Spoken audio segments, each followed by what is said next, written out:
Meeting's being recorded. Okay, good. Start that now, just make sure we're doing it right.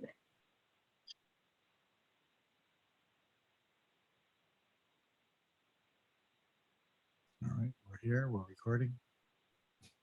Poster of the Grateful Dead. I love that. Let's see, what else do I have? I can. Now you got me thinking about what else I could put up here. Let's see. I have lots of music memorabilia I could put up, but I won't. Yeah, the fine balance between How much you reveal, right? action, yeah. Wow. Really? We'll have people jumping on Fast and Furious here, so we'll give a couple minutes. Yeah. And don't know if Adrian is on yet. Yeah, I see him there. Oh yeah, Okay. he's there. Hi, Adrian. Sorry, I am using a new system, so I'm a little bit confused as to where I am. And I went to the I went to the meeting for yesterday, so I'm sorry. Okay, but we're all here now. How was the meeting for yesterday? Oh no, tomorrow. I'm sorry. I went to the meeting for you tomorrow. Let me Time show you travel. the screen. Yeah. So today, this is what we have today. I think the meeting today is supposed to be recorded and we're going to post on YouTube. So is it being recorded right now? Yes. Yes. It is. Okay, then I guess we can get started. So my name is Adrian German and I'm the chair of the TAC for Workforce Development. We have 3 speakers today. And before we get started, I want to clarify what the context of this set of 2 presentations with 3 speakers is. We're in the middle of establishing whether we can or we cannot and how exactly we might be able to set up a track Q2E, Quantum 2 Education, and the Q2B conference. Q2B 2019 was the last time the conference was held in person. I attended, I met Terrell at that conference. It was remote last year. It probably will be in person this year. We will have a plenary on the 6th or the 10th. Either it has been decided recently or will be decided in a few days.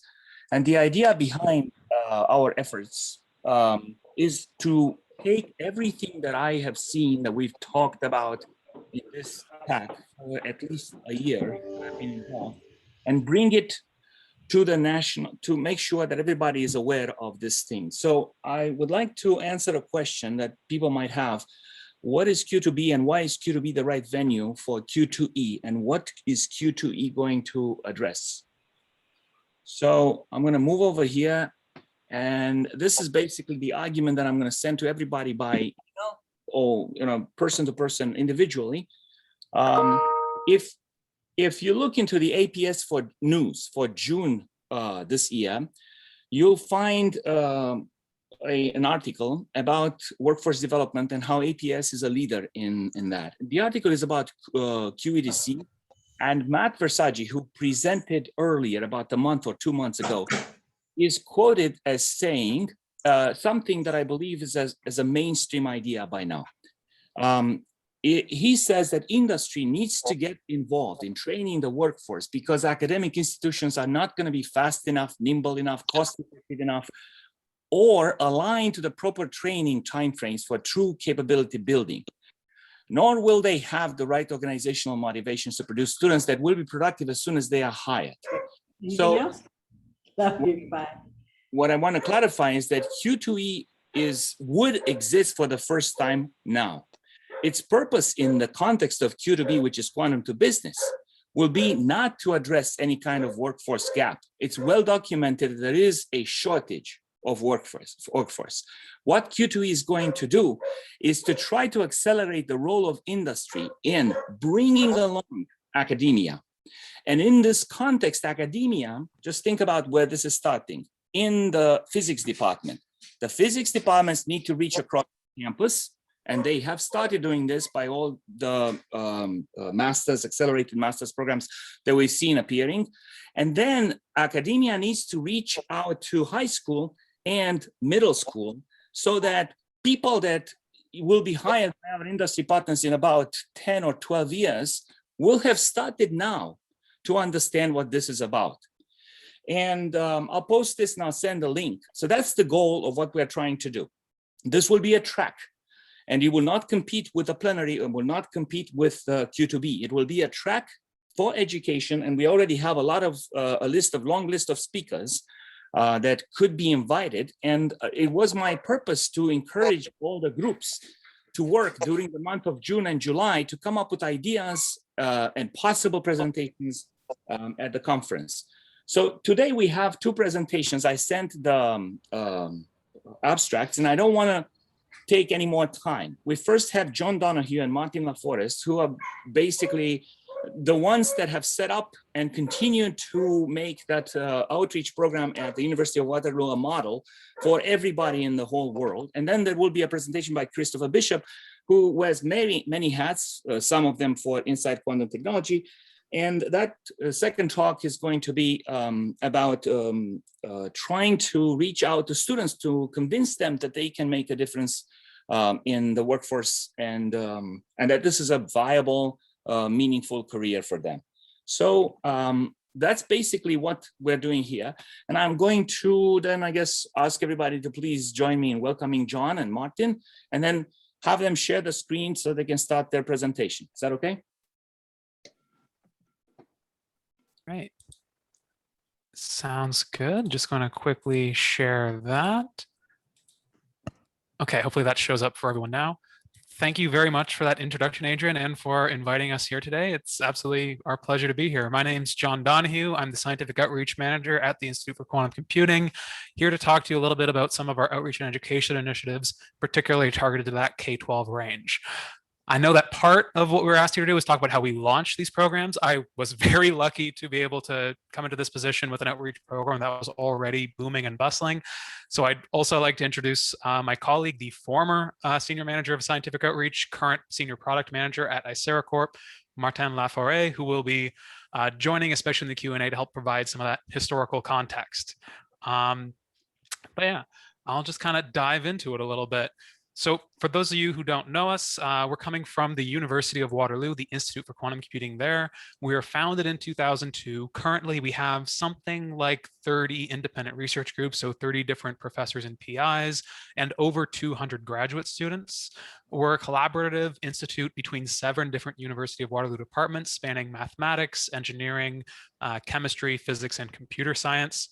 And kind of since the outset, we've had a very strong focus on education and outreach. So since, I believe, for the past, say, 15 or so years, we've had a specialized master's and PhD degrees in quantum information science. So basically, you could attend graduate studies at the University of Waterloo and graduate with a specialized degree in quantum information science. So physics and quantum information science, for example. We have over 50 courses that are offered at the graduate level in quantum information science. Many of these are special topics. Many of them, though, are constantly reoccurring. And that's kind of what we've been doing at that graduate level. But I don't want to talk too much about the grad level, because once you're at the grad level, you're there. How do we get people there in the first place? How do we make people interested? How do we make people who might not want to study quantum at the master's and PhD level aware of those opportunities, and if not interested in those opportunities, aware of what they can do in the field? And that's kind of where the outreach department comes in. We're looking at basically everything outside of those grad students for education, and how can we teach them quantum mechanics and get them excited about quantum mechanics. So if you've worked in an outreach department before, there's a lot of different audiences you have to satisfy. We have to have things that are in place for young children, for the general public, tools that we can use to communicate with the media, enthusiasts, undergraduate students, all the way up to academics. But today I'm going to really try to focus on high school teachers and high school students and what we do to introduce quantum information science to these groups. Our flagship in this regard is what's called the Quantum Cryptography School for Young Students. So we've been running this every year since 2008. And right now we're bringing in 44 students from around the world onto the University of Waterloo campus in order to basically give them a 9-day boot camp in quantum mechanics and quantum information technology. This is aimed at students in their junior and senior years of high school, so that grade 11, 12, ages 15 to 17. And yeah, it kind of all started back in 2008 as a bit of a challenge. Can we, within a week, bring in high school students and teach them enough physics that they can walk away with a good understanding of quantum cryptography? That challenge was met. That challenge was, if anything, exceeded. And now it's gone to a much, much higher level. So the content for the school ends up looking something like this. We start off by teaching these students linear algebra and complex numbers. Many of the students will have some background in linear algebra, but it's not something that we can rely upon at all. Many schools do not get to teach vectors, or they might be not seeing that until their final term of high school. Along the same time, we're going to teach them some of the history of quantum mechanics. You know, why do we believe some of the things? Why do we think about photons and electrons? Those kind of ideas. We introduce them to a little bit of bracket notation, just so we have a language to talk to them about quantum physics with, before kind of hitting them with superposition and measurement, some of these fundamental quantum concepts that underpin quantum information science and technology. We introduce a little bit of classical cryptography, RSA encryption scheme, for example, so that we can talk about quantum key distribution, why it works, what makes it different than what we currently use for information security. And then we kind of go off into the weeds. We go from superposition and measurement to talk about entanglement in a mathematically rigorous way. Talk a little bit about quantum optics. How do we actually generate these entangled states? What are different things that we can do with photons? And how do we actually build some of these QKD setups up in the first place? But then go off in another route and start talking about quantum computing, some introductory quantum algorithms, some experiments with quantum circuits. And then usually try to wrap it up by talking about some of the quote unquote fun stuff, quantum teleportation, different kinds of quantum paradoxes. So by the end, they've gotten more than what most people see in their first quantum class at the undergraduate level in terms of quantum information science education. Like this, there was some stuff in there that I did not see until grad school. All throughout, we're also trying to include as many labs as possible. Over the past many years that the outreach department has been active, we've been gathering more and more lab activities for the students to do, ranging from build-it-yourself quantum key distribution kits, experiments in the uncertainty principle, stuff relating to the photoelectric effects, spectroscopy, some circuit design, some superconductivity demos, as well as problem sets that we all work with together as a class. We also try to round it out with things like mentoring roundtables, social activities. One of the really nice things about it is that we are bringing in 45 students from around the world with a very, very specific set of interests. So having them bond with each other and seeing some of those lasting friendships come up is one of the big things. And we do see many of these students years later involved in the field, many of whom have cited the QCSIS experience as why they stayed into it. Now, as you can imagine, this did not exactly go according to plan last year. So what I kind of described there was more or less what we did in 2019. 2020, we got hit with COVID and we shifted to virtual. So with that, we were able to eliminate all fees. So I did show earlier, but didn't quite highlight. We tried to ensure that these camps were accessible as much as humanly possible. We charge a $250 fee, but that includes meals, that includes registration, that includes their residence for the 2 weeks. Effectively, this requires a significant investment from the university in order to make this happen. This was not something that pays for itself. This is something that we are supported by the directorship of the Institute to actually make it happen in the first place. In 2020, though, our costs were no longer nearly as high, so we were able to eliminate all fees. One of the advantages to going virtual was that we were able to expand access to over 150 students, so up from 45 to about 150, and spread out the material a little bit. And instead of having a 9 to 5 where we would bombard them with information the whole time, we had 2 lessons per day. So they had time to digest, had time to live their life as well. We tried to mail out small lab kits to Canadian students so they could effectively, for about $15 a student, they could do an experiment about the photoelectric effect and an experiment about the uncertainty principle, and allow the students to collaborate over Slack. So we set up a Slack channel for them. That's where we would share our materials. We found they immediately set up their own Discord channel and went off and did their own thing, had their own parties, which is good, You don't want the adults in the room all the time.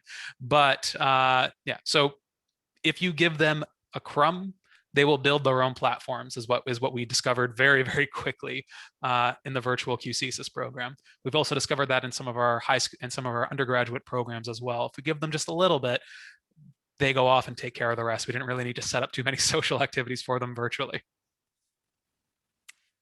Okay. Now that our application pool has grown, we've kind of capped out for the in-person school around 50. That's about as many as we can accommodate in our space. But to use gender as an example, as you can imagine, we are a STEM camp. We do receive many more applications who identify as male than those who identify as female.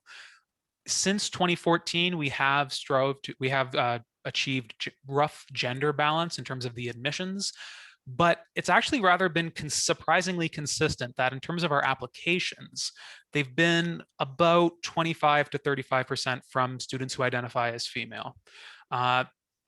We've seen our overall number of applications go up, but that ratio has been a bit stubborn to budge, which brings up an important part about running programs like this. So these are targeted at very high achieving, well-resourced, and traditionally STEM-oriented students. There needs to be resources for these students to take that deep dive, but these can't be the only students that we target. We can't just target those students who are already primed to receive this message. So how do we reach more students, both to get more interested in these kind of deep dive activities, and also to make more students aware that this is something that A, exists, and B, that they can work in, that they can grasp and understand and not be afraid of. Okay, and the way to do that is you need to find it in the curriculum somewhere. You need to be able to make sure that it shows up in the normal course of their schooling. In Ontario, we are lucky.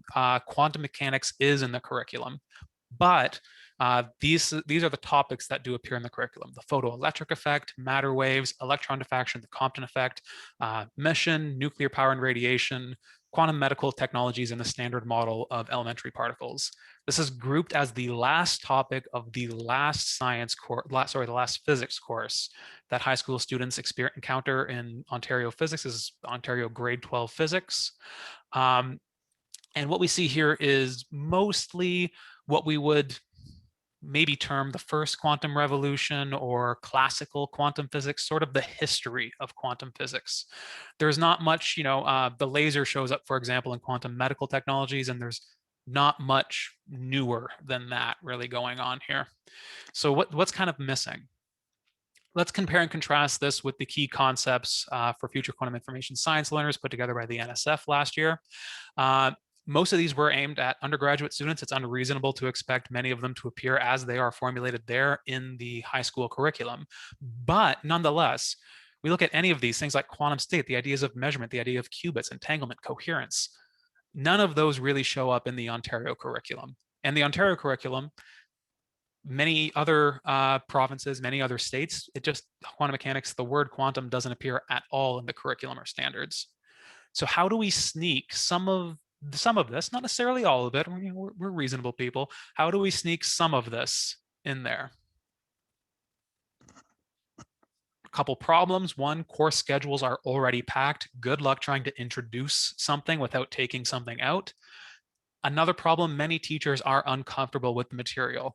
Many physics teachers do not necessarily have a physics major. They have physics as a teachable.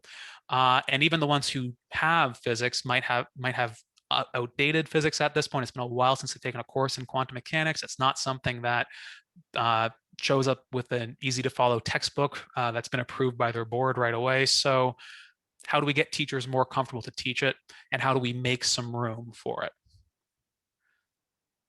So just as an idea there, just kind of what challenge we're dealing with. So this was a study taken by Chris Meyer in association with the University of Toronto. So Chris Meyer is the president of the Ontario Association of Physics Teachers, and they were wondering if, due to the COVID shutdown that occurred in the lead up to the summer of 2020, how that would affect what incoming engineering students would have seen in their grade 12 science course. So the plot on the left shows the topic completion for students who took physics in the fall term, so unaffected by COVID. And on the right shows those who took it in the winter/spring term, therefore were affected by COVID. All the quantum shows up in this modern physics. So once again, that's tacked on at the very, very end.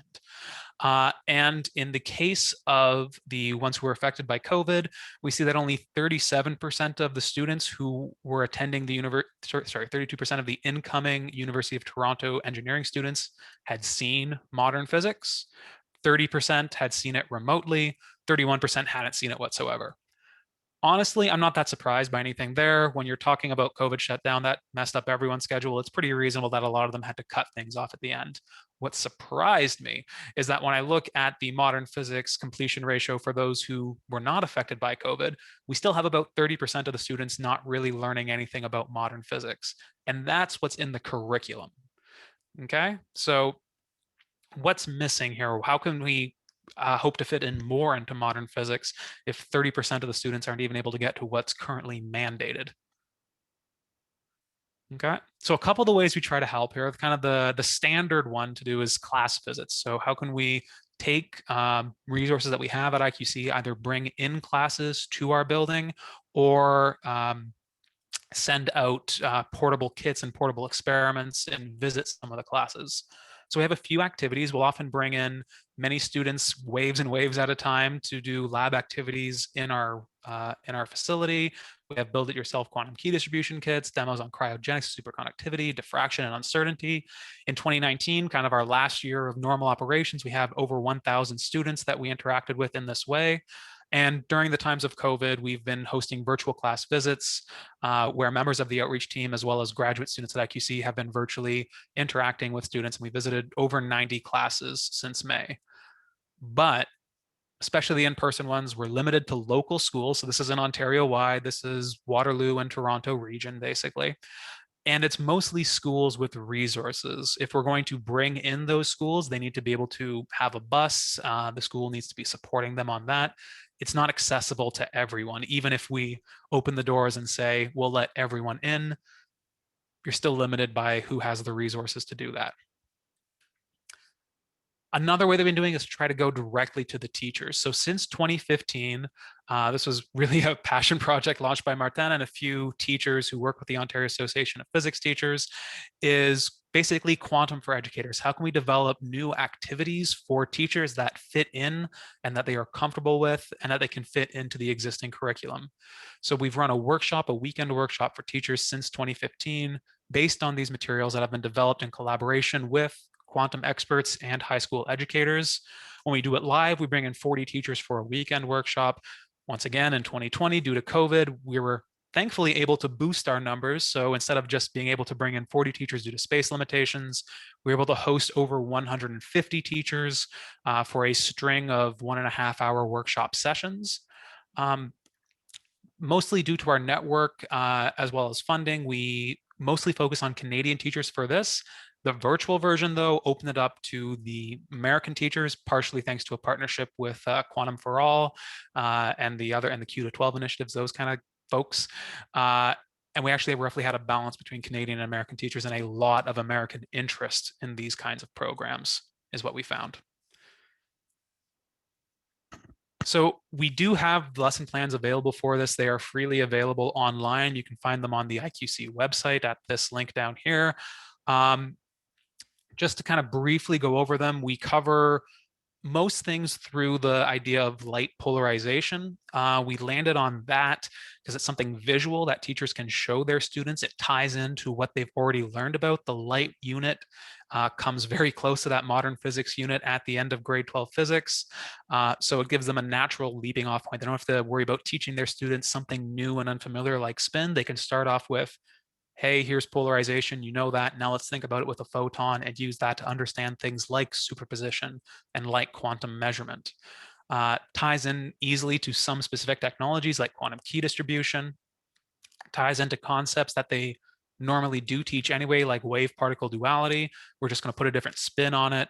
And then we can use that to do things like teach them about quantum algorithms through a very simplified version of the Deutsch-Jozsa algorithm. And that's roughly what we take there. So it's a way to kind of introduce some of these concepts without throwing out what they already have, just kind of adding onto it and complementing what they already teach, with also being careful to make sure it fits their comfort level. Okay, so those are the main things. I just wanted to quickly touch on some of the other programs we do. We do every year host the Undergraduate School on Experimental Quantum Information Processing. This is a 2-week boot camp for undergraduate students, mostly third year undergraduates. We bring them in. It has a heavy laboratory focus. So we open up many of the actual research labs at IQC to bring the students into the lab, give them a hands-on experience with things like entangled photon sources, NMR machines, nanofabrication techniques, those kinds of things. We've been bringing in 30 participants per year since 2009, except for 2020 due to COVID. What we found helps a lot is to tie these to summer research internships. So we tie them to an undergraduate research award. Students will come, spend 2 weeks in the boot camp, and then many, if not most of them, well, now pretty much most of them, will stick around for the full summer term working with a faculty member at IQC. Currently, we're in the middle of our first virtual version of this. We've taken it from a 2-week boot camp to kind of a seminar series. It's going pretty well so far. Ask me about it in a month. And then on the complete other end of the spectrum, how do we engage the general public? Our biggest effort in that regard was Quantum the Exhibition. This was a large-scale museum exhibit that toured science centers across Canada. It experienced over 880,000 visitors. I'm very sad we didn't get one more science center in there. We would have crossed 1 million and it just would have made the number look a lot nicer. Starting off locally in Kitchener-Waterloo, Ontario, before moving to many provinces across Canada, and then finally ending its journey at the Science Centre in Singapore.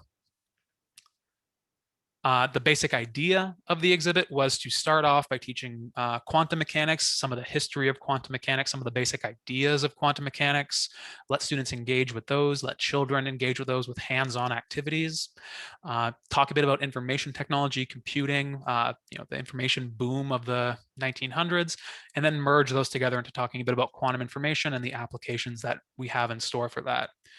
So this was supported, and this was really possible because of funding from Innovation 150. It was a fund released for Canada's 150th anniversary. The exhibit was decommissioned in 2020 after its 8-stop run. However, we do maintain a smaller version of it called Quantum the Pop-Up Exhibition. This is 400 square feet. We've taken it to trade shows, festivals, smaller science centers. It's interactive, accessible introduction to quantum information science. And now that things are back to opening up, we're hoping to bring it back on the road again. So if you have a spot in mind, if you know somewhere that might be interested in a small version like this, I've left my contact information here. Let me know and I'd be happy to try to get something set up. And with that, I would like to thank you for your time and kind of open it up to questions. So I'd like to make one point. I believe Crystal indicated that we should ask questions in the chat, but the chat is disabled in the sense that I can see what she says, but nobody can do anything in terms of responding. So people can ask questions like now, let's just talk. As far as the chat is concerned, Crystal, you need to somehow turn it on so that people can write the questions. And with this, let's go to questions. Sorry, I cannot see a way to activate it on my end. So if you don't mind verbal questions, that would be ideal. Okay. Yeah, I have a question. So this is academic outreach for future generations is great. I think it's a fantastic thing to do. But I wonder what, if anything, is being done to involve people from more diverse backgrounds sort of more immediately. Besides, general public outreach gets awareness and everything, but is there a way or any thoughts about just getting people into the industry from different backgrounds? Specifically getting people into industry from different backgrounds? Since we're talking about like the quantum worker shortage ultimately. Mm-hmm, yeah. So by different backgrounds, you mean different socioeconomic backgrounds, or do you mean different disciplinary backgrounds? Yeah, I guess socioeconomic backgrounds. Yeah. It's the tough nut for outreach the same way it's the tough nut for everyone in education. We do take that into account for any program that has admission. We do actively try to reach out to different areas that would not otherwise have these resources. Mm-hmm. For example, one of the advantages of the pop-up is that it's modular, so it was able to go to places where we wouldn't be able to afford to bring the giant exhibit, or there wasn't that space. For example, it took a short trip up to Iqaluit, one of the northern territories in Canada. but it is a tough nut to crack on both sides. I don't know if Martin, if you have anything to add to that. Yeah, I can come in and say that the idea of equity was baked in since day one in all of those programs, and I kind of use my own personal experience for that because I come from a very modest background, never been exposed to science growing up. So I'm like, if a guy like me had, by luck ended up there, what could have happened if I had some, some push in the back? So since day one, we've been extremely lucky with IQC and the government of Canada providing the fund in order to make every single one of our program free. Right now, John was mentioning that QCSIS is a $250 fee, but we can waive that fee if that's a problem, right? And also when we do the selection, so all of those programs are competitive. But when we do the selection, we do take that into account. Example, USQUIP takes students from all around the world.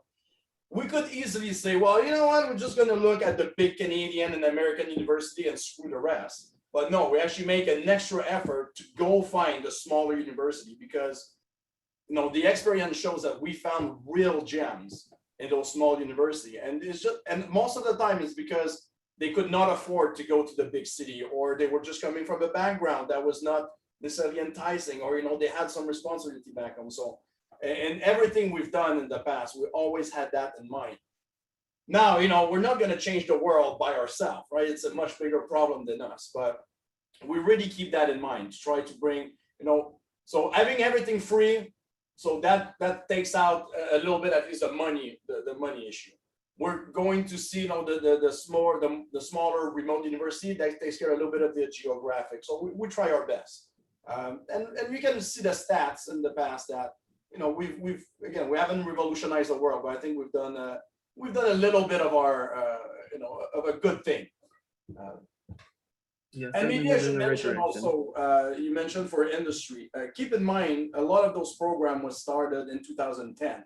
Where the idea of quantum industry was not even a thing, right? So I worked at IQC until 2018, and the idea of quantum physicists or quantum scientists in the industry was just beginning. And in 3 years, it just exploded, right? So it will take time to adjust. And also, most of the IQC program are designed to share the beauty of the science.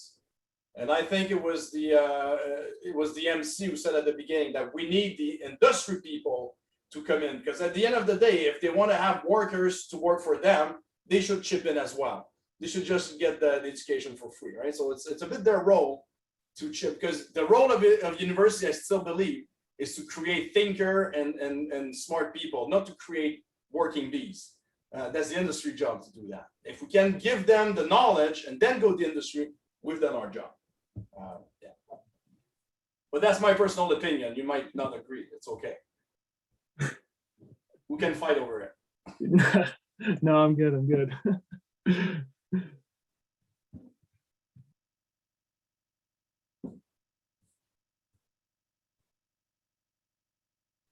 Any other questions? Yes, so John, I have a question. This is Chris. What's the follow on to the courseware, right? So do you do like community interaction after the summer school's over? You'd said that people are sort of taking the ball and running with it, if you will, and creating their own communities. Can you share a little bit about what that's been and what the... Yeah. So we don't necessarily, we don't bring them back for reunions or anything like that. Yeah. But we do keep in touch with them, follow-up surveys, that kind of information tracking. We found many of them have gone on, like some of them have gone on to even like found some startups. One of the biggest success stories recently was one of our used QIP graduates started the Qubit by Qubit summer school.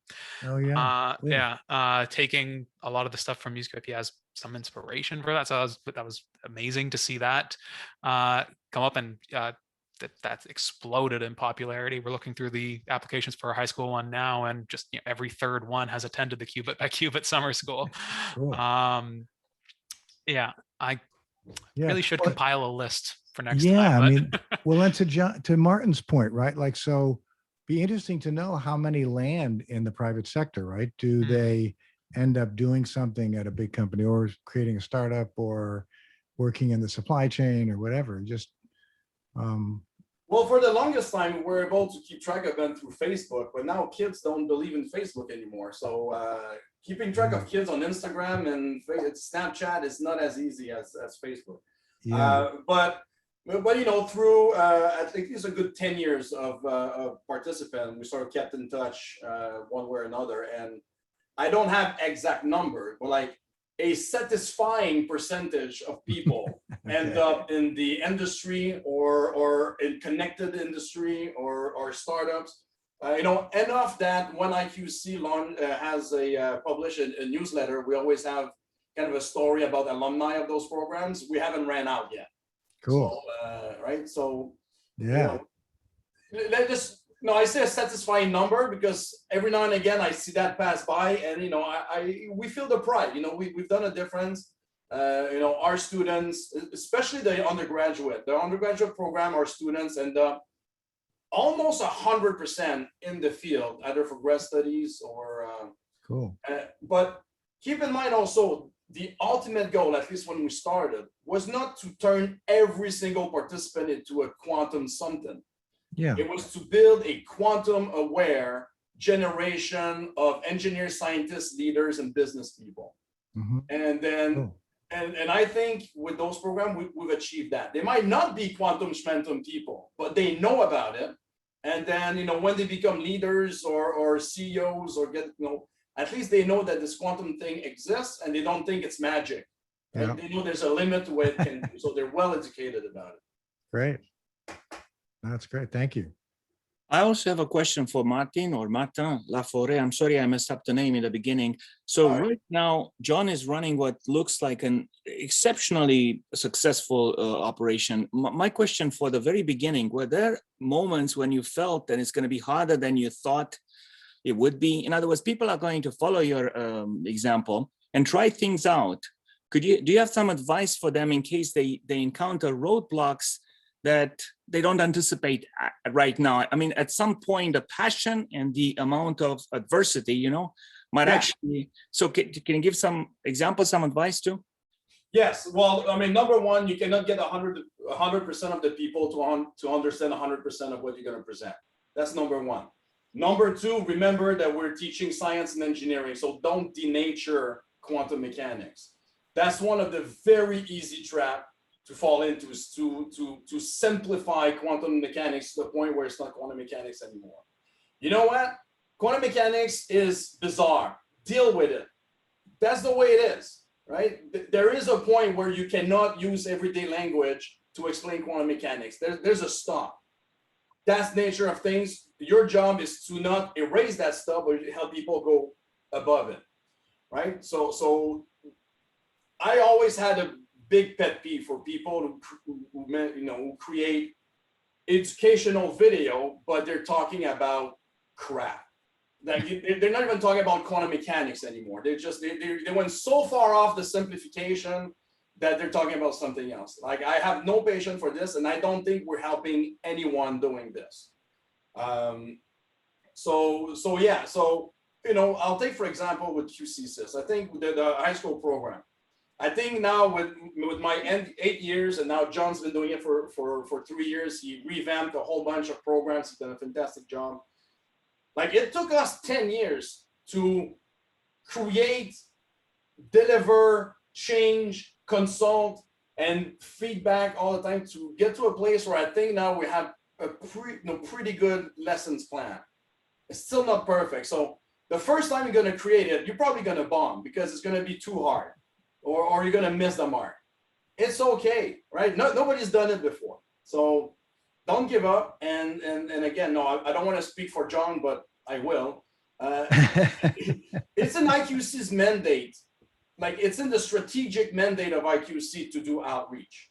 So if you want to do outreach at your university, at your company, in your institution, people like John, it's part of their job to do it. Or even me. Like, I kind of moved on to something else, but I'm always happy to sit down a presentation like that one and help people, because at the end of the day, we all have education at heart. We all want the best out there. So Reach out to people who've done it before, because why reinventing the wheel over and over and over again? Because this is a little bit where I got stuck with that, right? When I started, nobody else was doing it. So I had a lot of trial and error. Now John is doing the trial and error. So don't do it. Just call John, right? He'll give you the answer. Okay, thank you so much. Any other questions?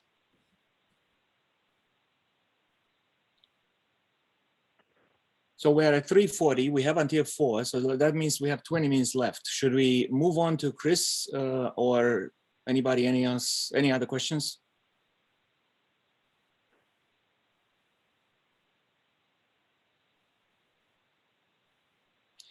If there are no other questions, then thank you so much. to both- Adrian, Yes. yeah, a question. So I'd like to commend them for what they've done. It looks like it's been extremely successful.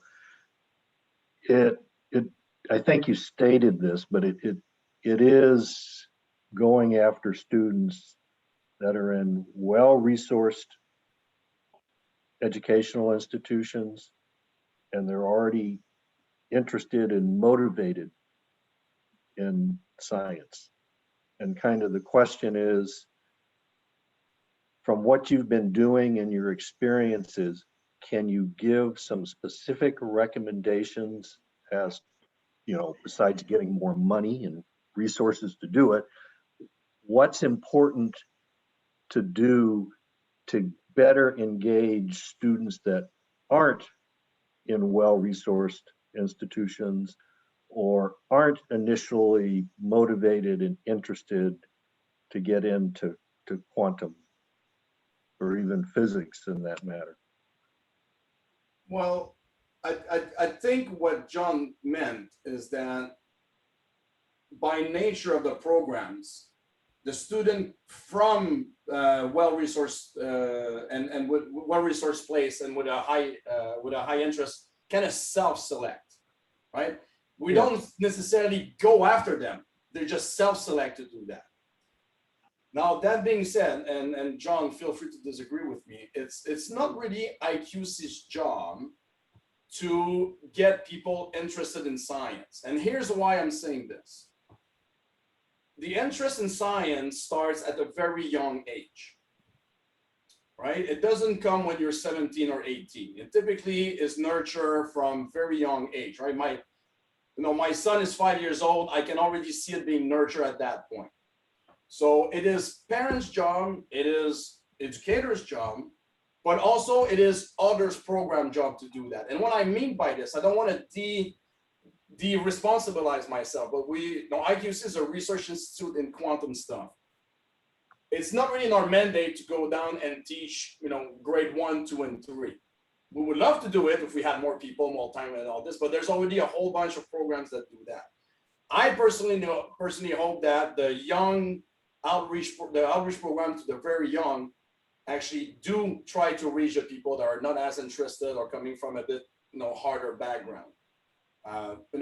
Again, we did our best by trying to go and find the little hidden gem here and there, but maybe I'm being a little crass, but when you're 18 and 19, if you don't like science, you probably should not become an engineer. I want to point out another APS from February this year, APS News article, and it's either Corey Stambaugh or Karen Jo Matzler, and they say that there is evidence that students make career choices based on their middle school experience, which means that what you're doing going from academia to a university to the high school is important. Then there's the Q12, Q2 work initiative that goes basically Karen Jo Matzler, Quantum for All. High school needs to reach to middle school so that things start through processes maybe like Terry Rudolph's and so on earlier, somehow, I don't know how. And then at that point, so you did mention that you go after people in areas that do not have enough resources. Didn't you say so? Yeah. So I think that's answer to So Rob's. I misunderstood there. Okay. Yeah. So we go after them, but we don't I mean, we could go and teach quantum to middle school and kindergarten if we wanted to. But at that point, it's not really a point of teaching quantum as much as getting them interested in science. Right, so maybe there was Get a them interested in the field, and then you can specify. But I don't know, is there really a point of getting people interested in quantum at 5 or 6 years old? Just get them interested in science in general. yeah. And then once they hit maybe middle school or grade 9, 10, then you're in a good position where you can really start drilling into the more specific of things. But And you know, and I've seen some studies where it shows where I mean, every kid loves science. I've never seen a 5-year-old kid seeing a rocket launch and say like, this thing is boring. Every kid loves science, okay? But there's, I don't remember who published that science, but it was like that study, but it was reputable source. And they showed that the interest in science kind of started dying at grade 8, which was directly correlated to when science was being taught in school. So I don't think it's people are not interested in science. I just think we don't bring them along the correct way. Yeah. I'm not an educator, so I cannot say what we do and don't do wrong, but I hope it's something we're looking in.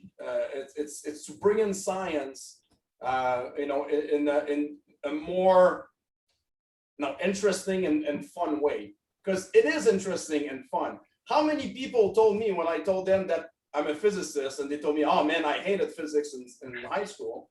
And then I kind of start talking about physics, and all of a sudden they're like, well, that's quite interesting. Like, I'm not a magical teacher. It's just it got maybe brought in the wrong way, right? Yeah, so, but there was a There's a big statement. overhaul to be done.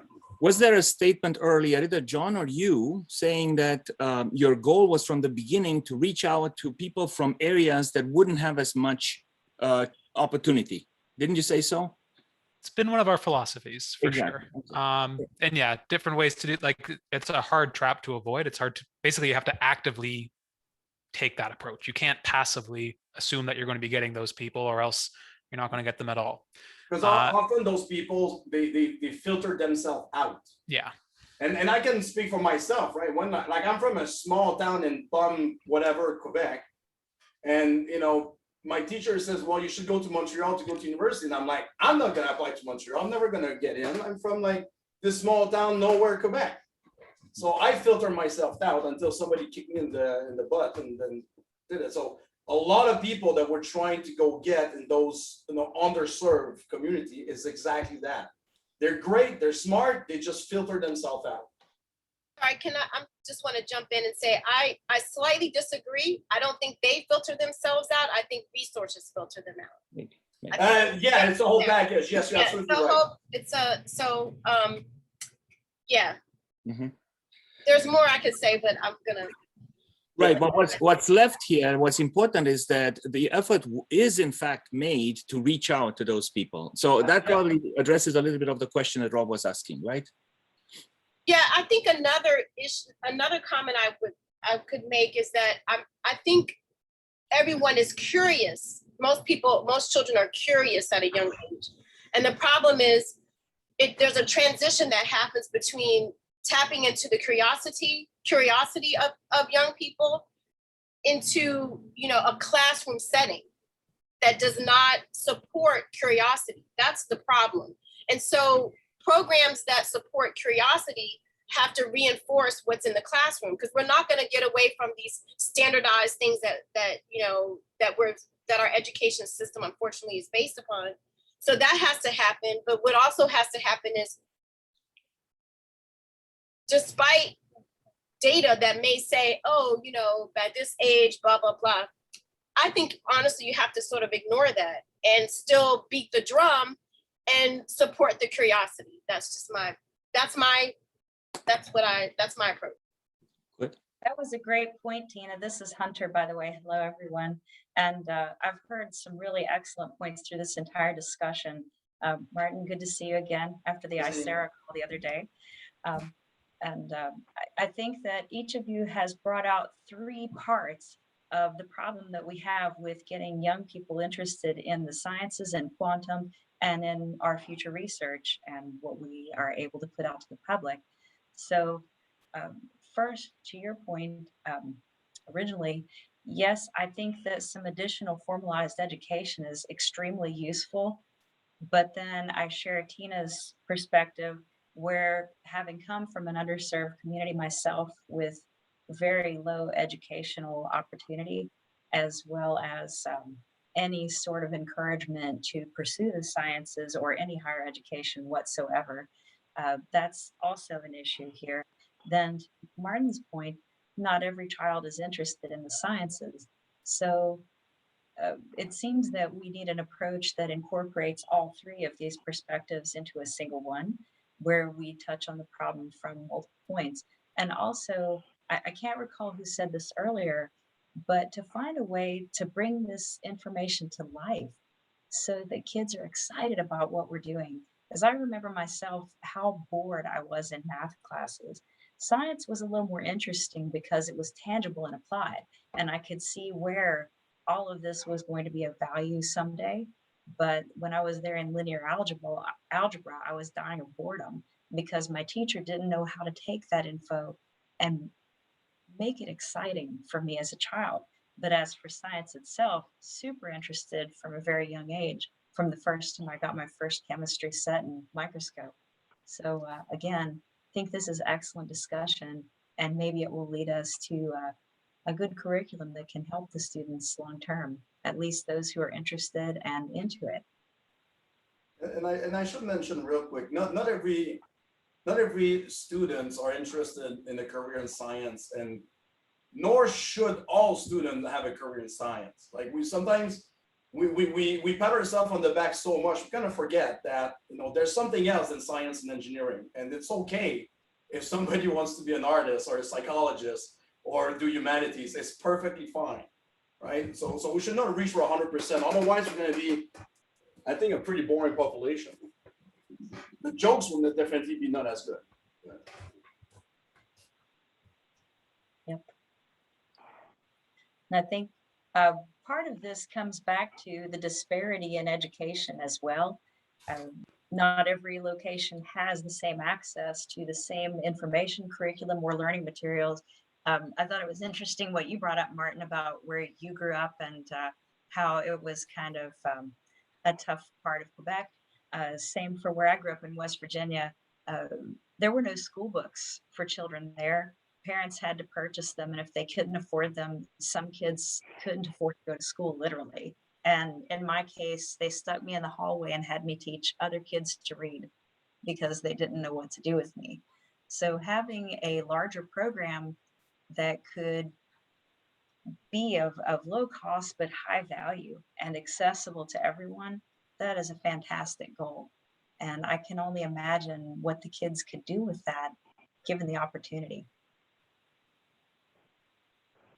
This is great discussion. I was wondering whether we have another speaker in this hour.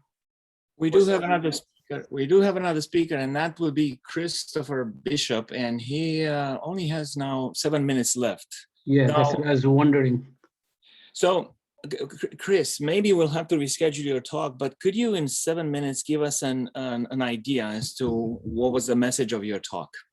Sure. It certainly aligns with the conversation we've been having. The meta message is we need to get kids excited about quantum and all disciplines associated with quantum, right? So with all due respect to particle physicists, it's going to take a whole range of people with skills in myriad disciplines, everything from business development to communications and marketing to investment guidance to operations. So I put together a slide. Actually, let me just show you this slide. Right, we'll do, this is the Reader's Digest version of what I wanted to talk to you about. The net is this. See if I can share it. Yeah, here we go. So here's what I consider the evolving quantum workforce ecosystem, right? So it's going to take a lot of people with a lot of different skills to drive understanding, awareness, and adoption of quantum information science, right? And the model is, this has been going on for many years. Here's a kind of a fun slide I put together of, you know, antique computer ads, right? So these are, you know, ways to communicate around an innovative technology corporate, computing, probably from the 50s and 60s and 70s. What's the business value? So this guy in the upper left says that Microsoft Multiplan allows him to explore more alternatives. IBM, only $18,000 for a 5110 system. Some of these brands have gone away. Anybody ever hear of Royal McBee Corporation, right? Here's Isaac Asimov promoting Radio Shack computers. So all by way of saying, there's lots of different skills that are going to be needed to drive understanding and adoption of any leading edge technology. It's been ever thus, and we're going to see the same model play out with quantum information science. So that's kind of the net. And I have a toolkit and I have some perspective around how to get engaged, but that's kind of the meta message, if you will, right? And I'm hoping that this deck could be a template for how the workforce TAC could go to market, if you will, right? So it's a pitch deck at the end of the day. It's like, how do we get kids, particularly high school kids, but also early college, and maybe we could recast it and tweak it to make middle schoolers understand it, but get them aware of what it is. And again, what the range of opportunities might be. And again, I think it was Hunter's comment, like, what's the potential impact, right? This has huge implications around a range of applications, right? So here, we'll go back and explain one more. I'll blast through these. So this is actually based on a deck that a gentleman from Accenture shared at Inside Quantum Technology. But so again, the message is problems we solve every day, problems too hard to solve, things around optimization, right? Implications for logistics and manufacturing, drug discovery when we get ready for the next pandemic, cures for cancer and Alzheimer's, certainly financial implications, portfolio optimization, running Monte Carlo simulations at a level of complexity, unimaginable today. The beauty of a communication network, right? That's immutable and safe and secure, right? Like what David Ashalom and team are building in Chicago and the team in Delft is doing in the Netherlands. Something as simple as predicting the weather, right? Implications for agriculture, transportation, education. So again, getting kids excited about, hey, there's really interesting stuff we could do using this technology. These are some real world potential applications. It's not just about the physics. It's about how we might use this technology to advance culture and society. The risk of waxing philosophic, but that's kind of the summary, right? Yeah, so thank you so much. And again, I'm sorry that somehow by putting everything together, we ended up with one talk short, but it has to be said here that we wanted from the beginning of the year to put together a presentation that eventually, by Christopher Bishop, that would eventually be used as part of Q2 work and Q12. And there are two presentations that are forthcoming. One is from Emily Edwards and perhaps Diana Franklin as well. I spoke to her in the morning about Q2 work and Q12, which are national initiatives. The other one is, I have a date for it, August 10, and that's Karen Jo Master plus Alice Flarand. And they're going to come and talk about quantum for all. In between, I'm sure that we'll be able to find a date when we're going to retool this and give you the enough space so that you could talk to us, and then we'll make a video and then we'll post it and then we'll be able to refer to it. So Yeah. we're now. So Adrian, I would love to have a chance to kind of go through this in more detail. And again, this is like a straw man, right? This is a model. And I defer to this esteemed team, the workforce team, like, how do we tweak it? How do we finesse it? It's a starting point, right? It's drafted to 0.5 or whatever. And we could certainly finesse it based on the audience, based on their awareness of quantum and or science writ large. But again, trying to encourage cross-discipline interaction to drive adoption and ultimately, business value. So is there anybody wanting to make a comment? Did it make sense? Did it seem like the? I have a comment, sort of, or just a brain dump, or brainstorming idea. I don't have a resource for this, but it seems to me that it would be nice to understand what does the process look like to encourage curiosity and at the same time introduce concepts. I mean, I know of people who have done studies on how certain groups of people, demographics learn a particular set of knowledge, particularly in STEM. But I don't know if anyone's doing that with quantum. So it seems to me it would be interesting to have someone talk to us about, because I feel like when people like the group that's here and other groups I've talked to, try to understand how are we going to get young people to be interested in quantum or understand quantum, I keep feeling like they're in the space from their perspective of how they understand as adults or older individuals, as opposed to how a younger person understands or starts to learn things. So I think for me, it would be interesting if we could figure out a way to invite someone that could help us discuss that and see how that could be used to help our endeavors, because I think that's missing. Yeah. Well, I can answer that a little bit. At least that was, you know, when we were originally starting to build activities, we were trying to keep that in mind, that not everybody learns the same way, and then not everybody learns, or not everybody enjoy the same thing. And the beauty with quantum computing and quantum technology is that it's so interdisciplinary that you can bring the same concept from multiple angles. I'll give an example, right? One of the thing that we have that John didn't quite mention because it's kind of, you know, low key. We built an online course for mathematics teacher, for a high school mathematics teacher, where the entire thing is 100% math, right? We start from linear algebra and then we kind of go through the postulate of quantum mechanics for purely math. There's like no physics in that course. On the other hand, you get the Schrodinger's class, which is our high school physics teacher program, which is 100% physics. There's no math. Like we do a little arrow here and there. We might multiply by 2 every now and again, but there's no math whatsoever. But at the end of the day, you can quite literally take the 2 program and then spend 3 hours and connect them together. Like we taught the same thing in 2 completely different ways that appeals to different people. And then you can teach also the same type of idea using more of a computer science approach.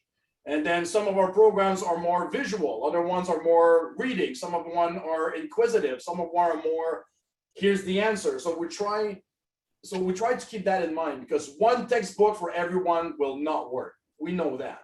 Yeah. And quantum computing, just by its nature, has that beautiful multidisciplinary baked in, which allow us to cast a very wide net without trying too hard. It's gonna come as a freebie.